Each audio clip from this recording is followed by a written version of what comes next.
बेटा हम लोग पहुंचे अकाउंटिंग इक्वेशन पे, रिकॉर्डिंग ऑफ ट्रांजैक्शंस पार्ट 1 के अंदर अकाउंटिंग इक्वेशन।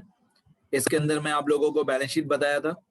मैंने आप लोगों को लास्ट वीडियो लेक्चर में ये अकाउंटिंग इक्वेशन बताया था, C + L = A या E + L = A। Balance sheet बताया था मैंने आप लोगों को कि बैलेंस शीट में लेफ्ट साइड पे सारी लायबिलिटीज होती है, राइट साइड पे सारे एसेट्स होते हैं। ये लेफ्ट साइड है, लेफ्ट साइड पे सारी लायबिलिटीज होती है, जो भी पैसे हमको पे करना बाकी है। ये राइट साइड है, राइट साइड पे सारे हमारे एसेट्स होते हैं, जो भी पैसे हमको मिलना बाकी है। मैंने आपको बताया कि जितना C + L होता है उतना ही A होता है, मतलब जितना कैपिटल प्लस लायबिलिटीज होता है उतना ही एसेट्स का टोटल होता है। और आगे बढ़ते हैं, यहां तक मैं बता चुका हूं। आगे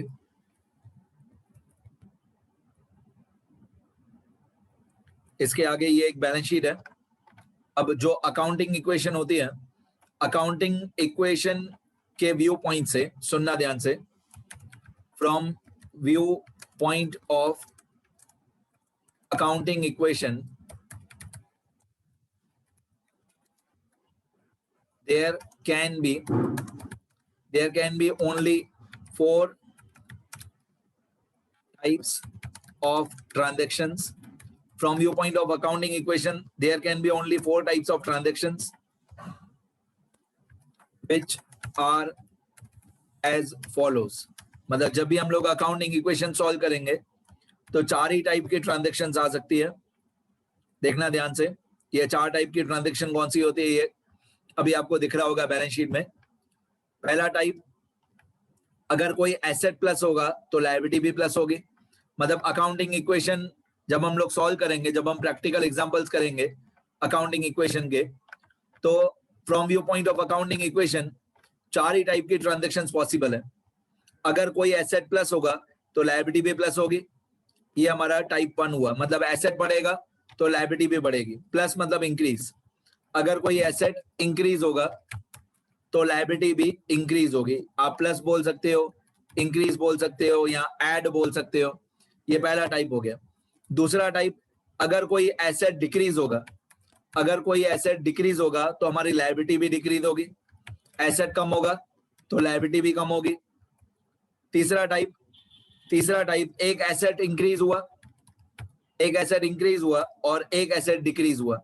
एक एसेट हमारा बढ़ गया और एक एसेट हमारा कम हो गया और लायबिलिटी साइड पे कोई भी चेंज नहीं है, no change in liabilities, no change in liabilities. तो एक एसेट हमारा बढ़ गया और एक एसेट हमारा कम हो गया और लायबिलिटी साइड पे कोई भी चेंज नहीं है। ये तीसरा टाइप है, क्योंकि हमारा बैलेंस शीट का टोटल हमेशा दोनों साइड पे सेम होना चाहिए। बैलेंस शीट का टोटल हमेशा दोनों साइड पे इक्वल आना चाहिए। तो अगर एक एसेट हमारा बढ़ेगा और एक एसेट हमारा कम होगा तो लायबिलिटी साइड पे कोई भी चेंज नहीं होगा।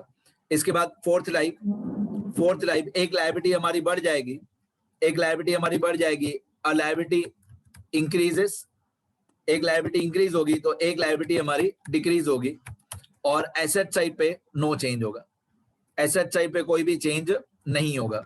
तो इस तरीके से मैक्सिमम 4 टाइप की ट्रांजैक्शन आ सकती है। From view point of accounting equation there can be only 4 types of transactions. तो ये 4 टाइप की ट्रांजैक्शन आपके सामने लिखी हुई है। हाँ, ऑब्वियसली जब मैं प्रैक्टिकल नंबर्स के साथ, अमाउंट्स के साथ, एग्जांपल के साथ समझाऊंगा तो ज्यादा मजा आएगा, बट अभी एज अ थियरी है, एज अ रूल है, तो थोड़ा कम समझ में आएगा, क्योंकि अभी इसके प्रैक्टिकल एग्जांपल्स बहुत सारे हमको करना बाकी है। तो अगर चारों टाइप्स का पहले एक बार अच्छी तरह से रूल देख लो चारों टाइप का। एक एसेट बढ़ेगा तो लायबिलिटी भी बढ़ेगी, एसेट कम होगा तो लायबिलिटी भी कम होगी। अगर लायबिलिटी साइड पे नो चेंज है, अगर लायबिलिटी साइड पे कोई भी चेंज नहीं है तो एक एसेट बढ़ेगा, एक एसेट कम होगा। उसी तरीके से अगर एसेट साइड पे कोई भी चेंज नहीं है, अगर एसेट साइड पे कोई भी चेंज नहीं है तो एक लायबिलिटी बढ़ेगी, एक लायबिलिटी कम होगी। अब छोटे छोटे एग्जांपल्स के साथ मैं आपको बताता हूँ, छोटी छोटी अमाउंट के एग्जांपल्स के साथ बताता हूँ, समझो। सपोज करो हमारा बैलेंस शीट का टोटल एसेट साइड का 7 लाख रुपीस है। सपोज, छोटे छोटे एग्जांपल्स बताता हूँ। सपोज हमारा एसेट साइड का टोटल 7 लाख रुपीस है और C + L मतलब लायबिलिटी साइड का टोटल भी 7 लाख रुपीस है। ठीक है, अब सपोज करो एक बहुत इजी एग्जांपल बता दूं, क्योंकि आप लोग अभी बिगनर हो, तो एक बहुत इजी एग्जांपल से शुरू करता हूं। अब समझो हमारा एसेट साइड का टोटल 7 लाख रुपीज है। अगर हमारा एसेट साइड का टोटल 7 लाख रुपीज है और लायबिलिटी साइड का टोटल भी 7 लाख रुपीज है, अब एक इजी एग्जांपल से शुरू करता हूं। सपोज करो हम लोगों ने गुड्स खरीदे, सपोज करो हम लोगों ने गुड्स खरीदे मान लो 1 लाख रुपीज के, और उसके सामने हमने कैश पे कर दिया 1 लाख, तो हमारा एक एसेट हमारा इंक्रीज हो जाएगा। कौन सा एसेट इंक्रीज हो जाएगा? स्टॉक। एक एसेट हमारा 1 लाख रुपीज बढ़ जाएगा, उस एसेट का नाम क्या होता है? स्टॉक ऑफ गुड्स, और उसके सामने हमने कैश पे किया, तो एक एसेट हमारा कम हो जाएगा। कौन सा? Cash balance.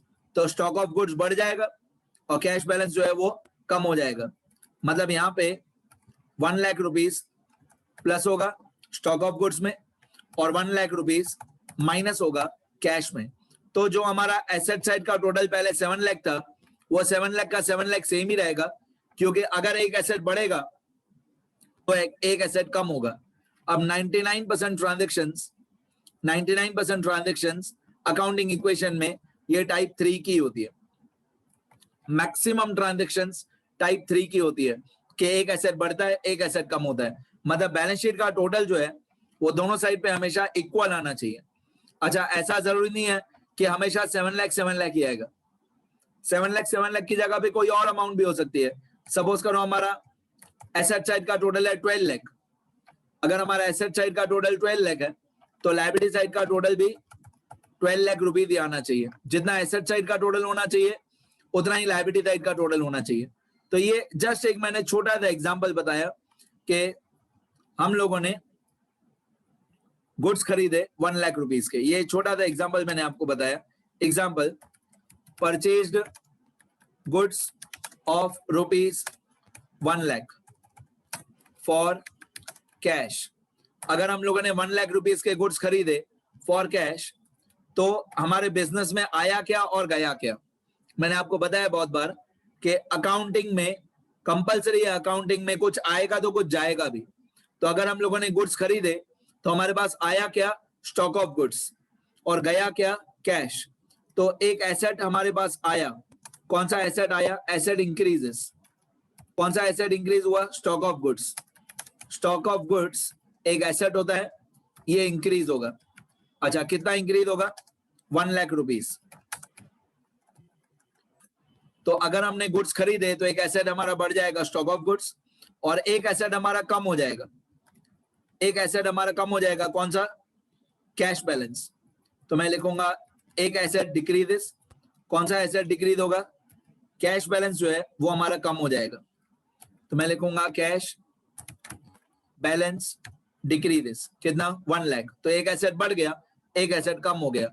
ये एक बहुत छोटा सा एग्जांपल था इन चारों टाइप में से थर्ड टाइप का एक एग्जांपल था। ऐसे मैं चारों का एग्जांपल दे सकता हूं, लेकिन धीरे धीरे मैं सारी बातें बता दे जाऊंगा, अभी नहीं।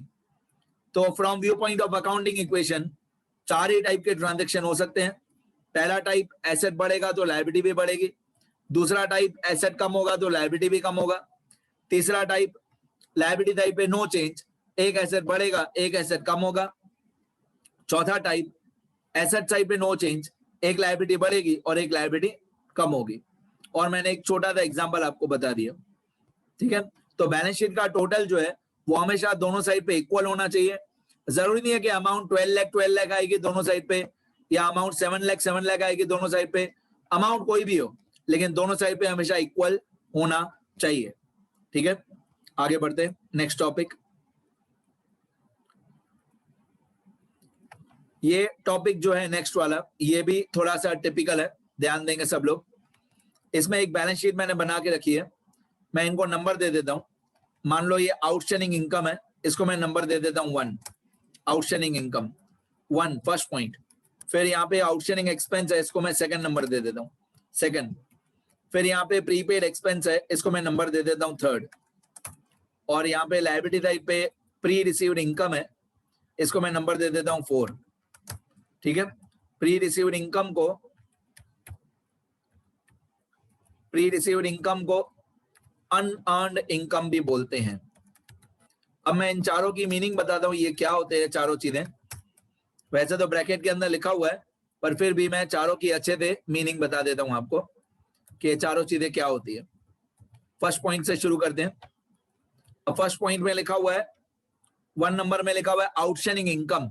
आउटस्टैंडिंग इनकम मतलब ऐसे इनकम, आउटस्टैंडिंग इनकम मतलब ऐसे इनकम के हमने किसी का काम किया है, हमने कोई ना कोई काम किया है, लेकिन उस काम का पैसा, अमाउंट, कैश अभी तक हमको मिला नहीं है, तो उसको आउटस्टैंडिंग इनकम बोलते हैं।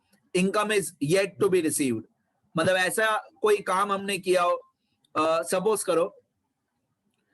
करो हमारा एक गोडाउन था, वो गोडाउन हमने किसी को रेंट पे दिया 1 साल के लिए। अब 1 साल कंप्लीट हो गया, लेकिन अभी तक हमको रेंट मिला नहीं है, तो इसको हम लोग बोलेंगे आउटस्टैंडिंग इनकम रिसीवेबल। अब आउटस्टैंडिंग का मतलब होता है येट टू बी रिसीव्ड, अभी ये पैसा हमको मिलना बाकी है। तो हमने एक गोडाउन दिया किसी एक पार्टी को, किसी एक पर्सन को रेंट पे 1 साल के लिए यूज करने के लिए। अब वो सामने वाले पार्टी ने, सामने वाले पर्सन ने हमारा गोडाउन यूज किया 1 साल, लेकिन उसका पैसा अभी तक हमको मिला नहीं है। तो आउटस्टैंडिंग इनकम मतलब ऐसी इनकम के जो पैसे हमको मिलना बाकी है। Income is yet to be received, तो ये हमारा एसेट होता है, क्योंकि ये पैसा अभी हमको मिलना बाकी है, तो ये हमारा एसेट हुआ। ठीक है, amount is still receivable by us, income is yet to be received by us. ठीक है, कोई भी ऐसा काम जो हमने काम कंप्लीट कर लिया है, लेकिन अभी हमको पैसे मिलना बाकी है, तो ये हमारा एसेट होता है। ओके, अब लायबिलिटी टाइप पे आउटस्टैंडिंग एक्सपेंस, कोई भी ऐसा बेनिफिट जो हमारे बिजनेस को मिला, लेकिन उस बेनिफिट का अभी तक हमने पैसा पे नहीं किया है। सपोज हमारे कंपनी में, हमारे बिजनेस में एक अकाउंटेंट है, उस अकाउंटेंट ने पूरा साल काम किया हमारे बिजनेस में, लेकिन अभी तक हमने उसको सैलरी पे नहीं किया है, तो जो हमको सैलरी पे करना बाकी है वो हमारी लायबिलिटी है, आउटस्टैंडिंग एक्सपेंस। आउटस्टैंडिंग को हम लोग शॉर्टकट में ऐसे लिख सकते हैं O/S, आउटस्टैंडिंग की पूरी स्पेलिंग लिखने की जरूरत नहीं है। तो आउटस्टैंडिंग एक्सपेंस मतलब ऐसा एक्सपेंस जो अभी हमको पे करना बाकी है, expense is yet to be paid by us. अब दोनों का मैं एक एग्जांपल दोनों साइड लिख देता हूं। आउटस्टैंडिंग इनकम जो मैंने आपको बताया, godown rent receivable, godown rent receivable अभी ये हमको मिलना बाकी है, मतलब हमने किसी आदमी को गोडाउन दिया था यूज करने के लिए, पूरा साल कंप्लीट हो गया, लेकिन उस आदमी ने हमको रेंट नहीं दिया, अभी हमको रेंट मिलना बाकी है, तो गोडाउन रेंट रिसीवेबल हमारा एसेट हुआ, आउटस्टैंडिंग इनकम हुआ। अब यहाँ पे हम लोग एग्जांपल में लिख देते हैं outstanding salary payable. Outstanding salary payable, किसी एक वर्कर ने या अकाउंटेंट ने हमारी कंपनी में, हमारे बिजनेस में पूरा साल काम किया, लेकिन अभी तक हमको सैलरी पे करना बाकी है, तो जो पैसे हमको पे करना बाकी है वो हमारी लायबिलिटी होती है, तो ये आउटस्टैंडिंग सैलरी पेएबल हमारी लायबिलिटी हुआ। आगे इसके बाद एसेट साइड पे ये समझना थोड़ा और हार्ड है, प्रीपेड एक्सपेंस। प्रीपेड एक्सपेंस मतलब क्या, expense of next year, expense of next year paid during current year, मतलब आने वाले साल का खर्चा, आने वाले साल का एक्सपेंस हमने इसी साल में पे कर दिया, ये भी समझना थोड़ा हार्ड है। अगर आने वाले साल का खर्चा हमने इसी साल में पे कर दिया तो हमारा एसेट है, ये हमारा एसेट है। एसेट क्यों है, क्योंकि नेक्स्ट ईयर में हमको पैसा पे नहीं करना पड़ेगा, लेकिन हमको सर्विस या बेनिफिट का फायदा मिलेगा। मैं आपको एक बेस्ट एग्जांपल बताता हूं अकाउंटेंसी का, जो हर चैप्टर में आएगा, इसको बोलते हैं प्रीपेड इंश्योरेंस। प्रीपेड इंश्योरेंस, मान लो हमारी कोई फैक्ट्री है, हमारी मशीनरी है, उसका हमने इंश्योरेंस करवाया, और इंश्योरेंस प्रीमियम का पैसा मैं इंश्योरेंस के ऊपर पूरा 15-20 मिनट का, आधे घंटे का एक लेक्चर है इंश्योरेंस प्रीमियम के ऊपर कि इंश्योरेंस कंपनीज कैसे चलती है।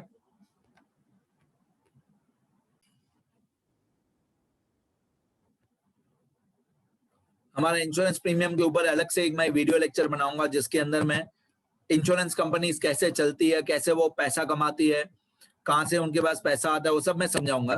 बट फिलहाल हम लोग इंश्योरेंस कंपनी नहीं है, हमने अपने फैक्ट्री का या मशीनरी का इंश्योरेंस करवाया, तो अगर हमने नेक्स्ट ईयर का इंश्योरेंस प्रीमियम, आने वाले साल का प्रीमियम इसी साल में पे कर दिया, करंट ईयर में पे कर दिया, तो इंश्योरेंस प्रीमियम हमारा एसेट हुआ, प्रीपेड इंश्योरेंस प्रीमियम, क्योंकि हमको नेक्स्ट ईयर में पैसा पे नहीं करना पड़ेगा।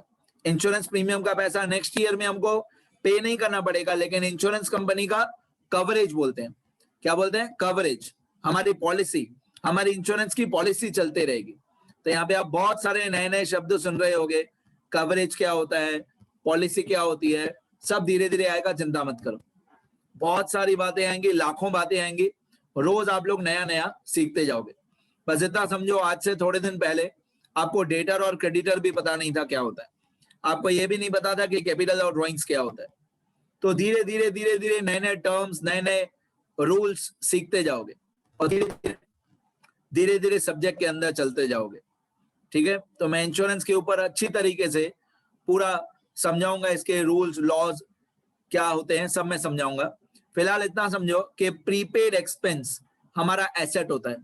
क्यों एसेट होता है? कि आने वाले साल का खर्चा हमने इसी साल में पे कर दिया। ठीक है, तो नेक्स्ट ईयर में हमको एक्सपेंस पे नहीं करना पड़ेगा, लेकिन बेनिफिट हमको मिलेगा, इसलिए हमारा एसेट है। उसी तरीके से प्री रिसीव्ड इनकम, ये हमारी लायबिलिटी होती है। जैसे एक्सपेंस का मैंने बताया कि आने वाले साल का एक्सपेंस हमको इसी साल में मिल गया, उसी तरीके से प्री रिसीव्ड इनकम, आने वाले साल की इनकम हमको इसी साल में मिल गई। Income of next year received during current year, इसको अनअर्न्ड इनकम भी बोलते हैं। ठीक है, मैं आपको एक छोटा सा एग्जांपल बताता हूं इसका, प्री रिसीव्ड इनकम का example. Pre received interest, suppose करो हमारे बिजनेस में से हमने किसी पर्सन को XYZ को लोन दिया। सपोज करो हमने अपने बिजनेस के पैसों में से किसी एक मिस्टर XYZ को लोन दिया, उस लोन पे इंटरेस्ट हमको मिल गया है, आने वाले साल का इंटरेस्ट भी मिल गया, नेक्स्ट ईयर का इंटरेस्ट भी हमको मिल गया। तो जो नेक्स्ट ईयर का इंटरेस्ट हमको मिल गया वो हमारे लिए प्री रिसीव्ड इनकम है। तो प्री रिसीव्ड इनकम हमारे लिए लायबिलिटी क्यों है? ये पेएबल तो नहीं है, ये हम वापस तो पे नहीं करेंगे, तो ये लायबिलिटी क्यों है? क्योंकि आने वाले साल में, नेक्स्ट ईयर में, मिस्टर XYZ से हम लोन का पैसा वापस नहीं मांग सकते, क्योंकि मिस्टर XYZ ने नेक्स्ट ईयर का पैसा भी हमको अभी से ही दे दिया। तो हमने लोन दिया, सपोज करो हम लोगों ने लोन दिया मिस्टर XYZ को, हमने लोन दिया 2 लाख रुपीस का। ठीक है, अब 2 लाख रुपीस पे, सपोज करो 2 लाख रुपीस पे एनुअल इंटरेस्ट होता है 20,000 रुपीज। एनुअल मतलब एक साल का, एक साल का इंटरेस्ट होता है 20,000 रुपीज। अब सपोज करो जिसको भी हमने लोन दिया है उसने फर्स्ट ईयर का इंटरेस्ट भी हमको पे कर दिया। फर्स्ट ईयर का इंटरेस्ट 20,000 रुपीज होता है, वो भी हमको मिल गया है रिसीव्ड। और सेकंड ईयर का जो इंटरेस्ट है, सपोज करो सेकंड ईयर का इंटरेस्ट होता है 20,000 रुपीज, ये भी हमको मिल गया है। तो जो फर्स्ट ईयर का इंटरेस्ट मिला 20,000 रुपीज, वो प्री रिसीव्ड नहीं है। फर्स्ट ईयर का जो 20,000 रुपीज मिला वो तो करंट ईयर का पैसा करंट ईयर में ही मिला, वो लायबिलिटी नहीं है। ये जो फर्स्ट ईयर का 20,000 है ये लायबिलिटी नहीं है, ये तो इसी साल का पैसा इसी साल में मिला है। लेकिन जो नेक्स्ट ईयर का 20,000 रुपीज है, सेकंड ईयर का 20,000 रुपीज है, वो हमारे लिए लायबिलिटी है। ये सेकंड ईयर का जो 20,000 रुपीज है ये हमारे लिए लायबिलिटी है, क्योंकि इसको बोलेंगे प्री रिसीव्ड इंटरेस्ट। आने वाले साल का इंटरेस्ट हमको इसी साल में मिल गया, इसको प्री रिसीव्ड इनकम बोलते हैं शॉर्टकट में। ऐसे बहुत सारे प्री रिसीव्ड इनकम के एग्जांपल्स होते हैं। तो आपको ये 1 2 3 4 4 पॉइंट अच्छी तरह से समझनी है कि आउटस्टैंडिंग इनकम मतलब इनकम हमको मिलना बाकी है, ये हमारा एसेट होता है। आउटस्टैंडिंग एक्सपेंस मतलब जो एक्सपेंस हमको पे करना बाकी है, ये हमारी लायबिलिटी होती है। फिर भी फर्स्ट पॉइंट और सेकंड पॉइंट फिर भी समझना इजी है। First point is outstanding income मतलब रिसीवेबल। आउटस्टैंडिंग का मतलब इसको हिंदी में बोलते हैं बाकी, या पैसे लेना बाकी या पैसे देना बाकी। आउटस्टैंडिंग मतलब कुछ भी, या तो लेना बाकी है या कुछ देना बाकी है। तो आउटस्टैंडिंग इनकम मतलब हमको पैसे मिलना बाकी है तो ये हमारा एसेट हुआ। आउटस्टैंडिंग एक्सपेंस मतलब हमको पैसे पे करना बाकी है तो हमारा लायबिलिटी हुआ। फिर मैंने थर्ड नंबर आपको बताया प्रीपेड एक्सपेंस, मतलब आने वाले साल का एक्सपेंस हमने इसी साल में पे कर दिया, ये हमारा एसेट है। और मैंने आपको बताया pre received income, fourth number pre received income मतलब आने वाले साल की इनकम इसी साल में मिल गई तो ये हमारे लिए लायबिलिटी है। ये वाला 20,000 सेकंड ईयर वाला ये हमारे लिए लायबिलिटी है। ठीक है, इतना अच्छी तरह से लिखना है। फिर मैं और भी बहुत सारे नए नए टॉपिक्स बताते जाऊंगा। धीरे धीरे प्रैक्टिकल टर्म्स तक, प्रैक्टिकल क्वेश्चंस तक हम लोग पहुंच जाएंगे, लेकिन ये सारे रूल्स पता होंगे तो ही।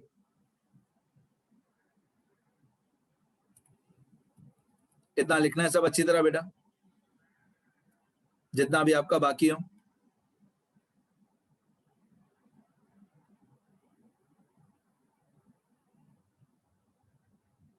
ये मैंने लास्ट वीडियो लेक्चर में बता चुका हूं ये सब।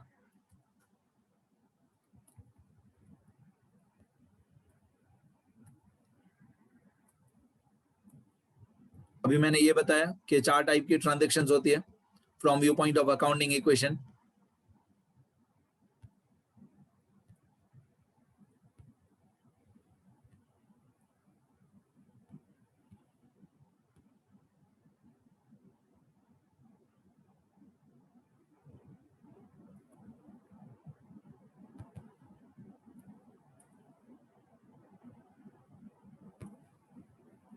ठीक है, इतना लिखो सब लोग, पहले इतना लिखो तो और आगे बता दूं।